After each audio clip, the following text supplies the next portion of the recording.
Alors que ce collège accueille quelques 500 élèves habituellement, ce mardi, il était presque désert. À l'appel du corps enseignant, une grève a été organisée pour protester contre la suppression des classes SECPA de l'établissement, des classes adaptées pour les élèves en difficulté d'apprentissage.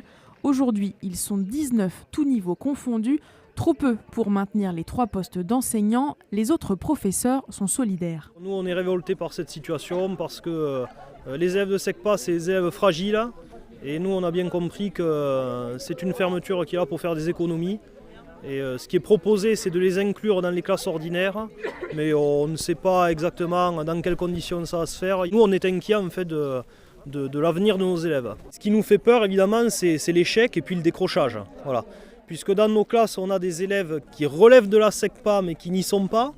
Ils sont en très très grande difficulté et ce sont des élèves qui clairement sont fragilisés, quoi. Sur la quarantaine de personnes mobilisées, des élus, professeurs, infirmières, mais aussi des parents d'élèves. Parmi eux, Maggie confirme ses craintes d'échec scolaire. Elle a déjà des difficultés, même en SECPA.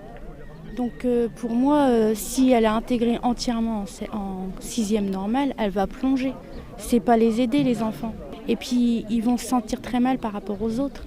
Ils vont se sentir ridiculisés et tout par rapport aux autres. Leur note ne sera jamais comme les autres. Ils ont un niveau CE1. Comparé à un gamin de 6e, c'est pas possible.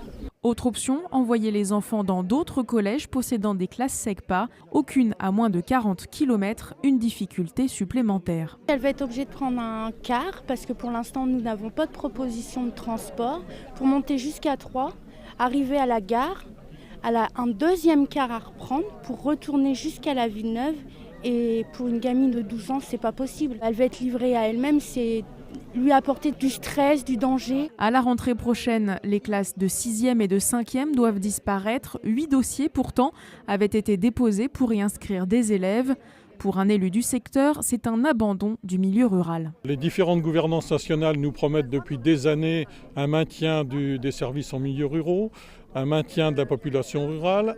Et on assiste au contraire à la perte des services publics. Si on ne s'exprime pas, on ne sera pas entendu. Mais il est un fait qu'on sent toujours que la gouvernance nationale, voire régionale, a toujours le pas et oublie, je pense qu'on oublie beaucoup la ruralité. Si la suppression des classes est maintenue, une nouvelle mobilisation pourrait être envisagée.